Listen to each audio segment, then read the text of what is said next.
how'd you get started into travel hacking? And then we'll dive into it. Sure thing. So, travel hacking started for me when I was trying to start my business, actually. It kind of came at the same time. And me and my business partner were really into courses and learning through coaching. And we started this program called Freedom Travel Systems, which essentially showed you how to create an infrastructure for your regular business expenses and how to get business funding. And then use that infrastructure to generate all these points so that you could travel for nearly free. So that's essentially how it started. And then once I joined that coaching program, man, I dived deep. I was going really hardcore into the black hole, trying to figure out, what are the sweet spots? Like, what's the best way to redeem your points? And then over time, it kind of naturally progressed into, you know what? Real estate investors are actually in an ideal situation to leverage this kind of travel hacking strategy by using their regular expenses for business because as you know, like you can generate so many points and miles if you're doing renovations, if you're just paying for software to maybe do property management. There's so much opportunity just by being a real estate investor to get these points, which you could redeem for nearly free travel. So that's how that started. So true. Yeah, I saw that when I bought my first two houses. I was like, I'm buying furniture. It's all on a credit card. I didn't know what credit card to get or any like, the ways that you actually can maximize your points. But 100% people in real estate or people that run ads, these Yep, people that spend like thousands of dollars a month on ads, they could be racking up round exactly. trip tickets to, everywhere. Yep. So let me ask you this. For someone who's just getting started, what is maybe a misconception that people have going into this travel hacking, space? Good question.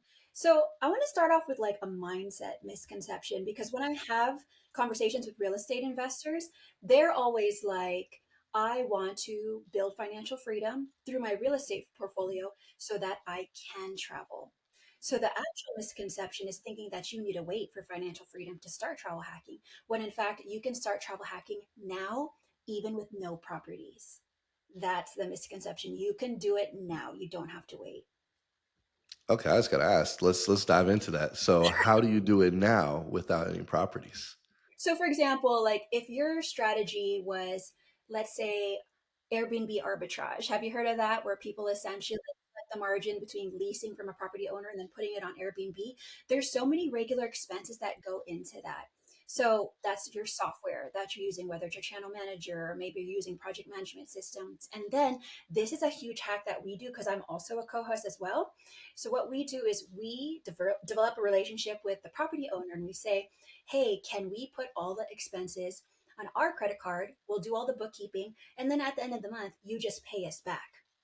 And a lot of actually like that. They're like, yeah, because instead of, them continuously charging, approving any kind of expenses, we just essentially do it on our own. So we put all those expenses, the cleaner fees, right? The handyman, any kind of fixes for renovations, the supplies and restocking, we put that through our credit cards that earn like 2 points per dollar and then essentially get back that reimbursement from the property owner. So that's a form of manufactured spend when you're earning points without actually having to spend your own money.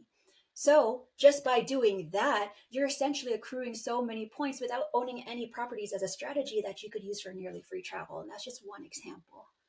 I love that. I'm actually thinking about my own, cleaners, my landscapers, my pool guy. I think I just sell them. So Yeah, I'm wondering, I need to switch that and I need to use that credit card for everybody.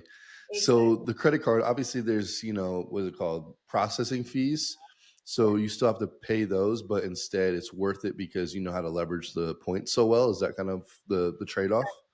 Exactly. And I would say you obviously at the end of the day, you don't want to pay more money, then that's unnecessary because we're real estate investors and we always want to make sure that we're making the most revenue possible. But one of the easiest ways that you know it's worth it for you is when you're hitting a sign up bonus. So, like when you open a new card and you could get like 60, 70, over 100,000 points in a sign up bonus, that's when it's worth it for you to pay those processing fees because maybe it's 3%, but all the points that you're going to get from that sign up bonus far outweighs those fees. On a regular basis, though, am I always going to pay processing fees? No, I always pick and choose to see what's worth it and what's not. But to give you an example, sign up bonuses are when you should absolutely do it. I'm gonna get all the secrets out of you today. I'm Let's do excited. it. All right. Best credit cards for someone just starting? Good question.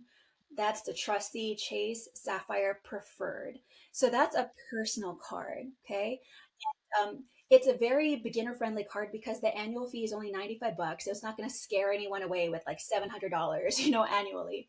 It's very low, it's very reasonable. But the magic part about that card is it gives you access to transfer partners. And that's where you could really start squeezing out as much value from your redemptions as possible. It doesn't just limit you to being in the portal. You could start transferring it to Air France, going to Europe, or to Hyatt to book your stays, right, for free. So that is the best beginner travel card. You ask anyone who's point and mile, they'll always say like, "Oh, it's Sapphire Preferred."